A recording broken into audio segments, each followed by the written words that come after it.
People think regret comes from big mistakes.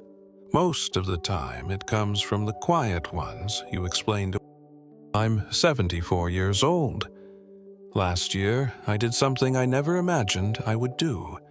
I went back to the woman I left 38 years ago, not to ask her to forgive me, not to ask her to take me back, and not to fix the past.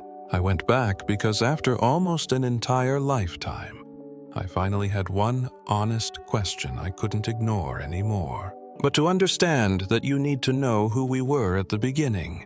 We married young. I was 22. She was 21. We didn't have much, just a small apartment with creaky floors and a kitchen table that barely fit 2 plates. I worked long shifts. She worked too. Evenings were simple. We ate, talked about our day, laughed about small things.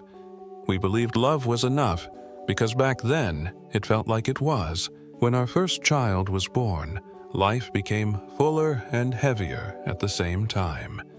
Responsibility settled in quietly.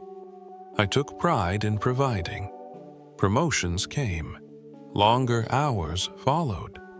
I told myself I was doing the right thing for my family, for our future.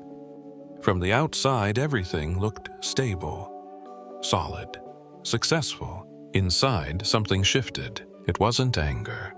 It wasn't resentment. It was boredom and the restlessness that comes when you don't know how to name it. Days began to feel the same. Conversations repeated themselves. I started staying late at work, not because I had to, but because coming home felt predictable. I didn't think of myself as unhappy. I thought this was just what adulthood felt like. Quiet, settled, final. At 36, I convinced myself that feeling alive meant feeling something different. When I met someone new, it wasn't love, it was escape. With her, I wasn't a husband or a father. I was just a man again.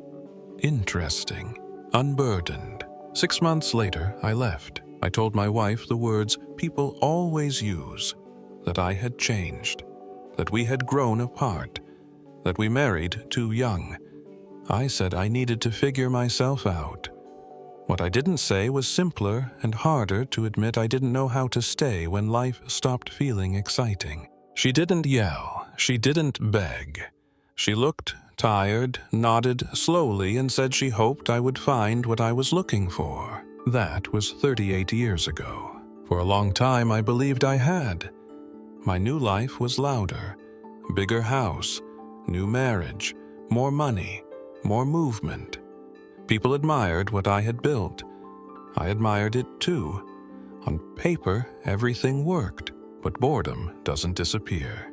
It waits. My second marriage lasted 14 years. It ended quietly, just like the first. After that, I poured myself into work. I told myself relationships weren't for me. I stayed busy.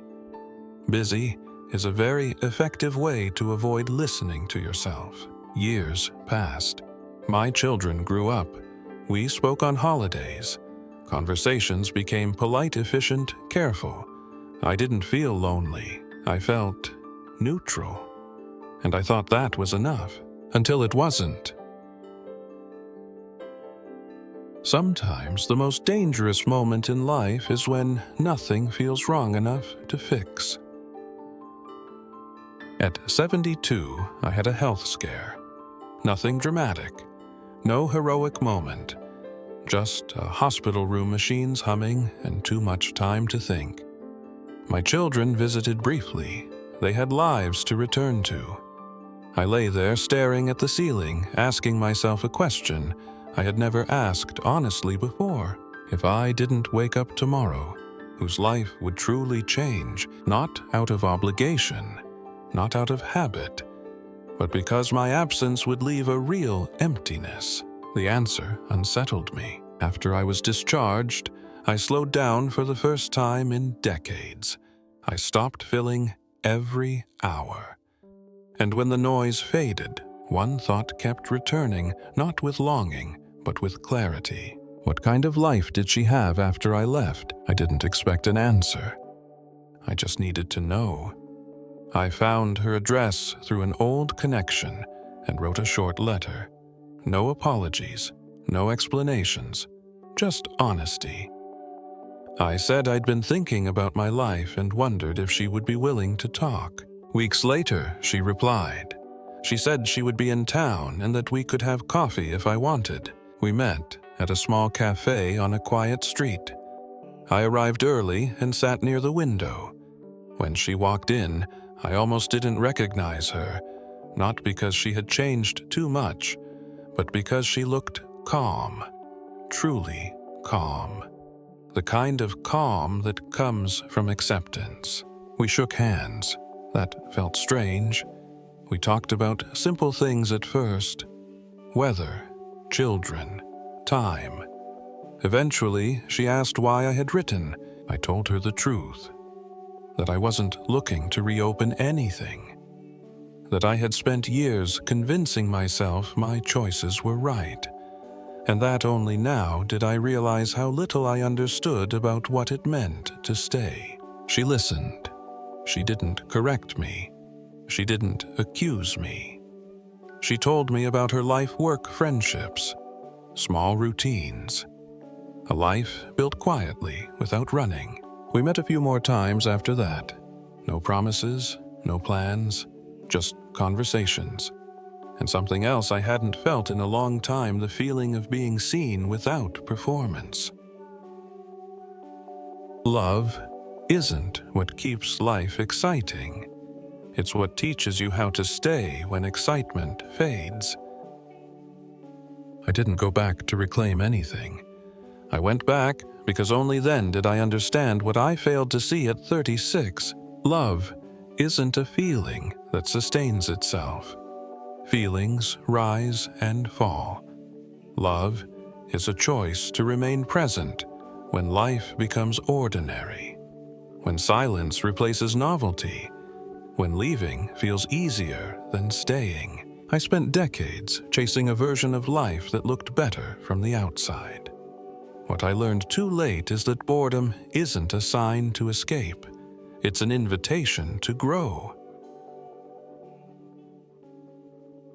If you think everything is fine, ask yourself why you stopped paying attention.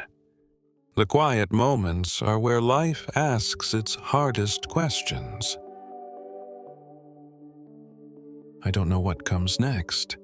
At 74, I don't pretend to. But I do know this running feels productive until you finally stop and realize what you ran past. If you're still young enough to choose differently, don't wait for time to explain the cost for you. Pay attention while it's still ordinary. That's where love lives. And that's why I went back, not to change the past, but to finally understand it.